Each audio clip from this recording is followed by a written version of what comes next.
这条路以前都是唯一一条路，夏天还好一些，一到那个冬天那个大风雪，那个骑摩托骑马都是满山找路，顺着那个雪少的地方，顺着山梁子走，方向对就行了。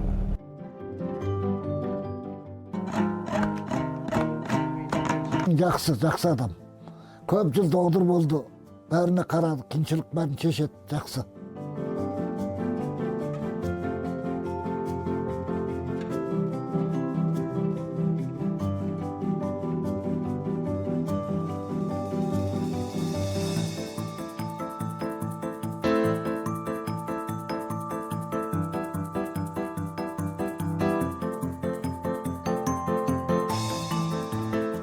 如果农民需要，我还继续在这待，坚守一辈子吧。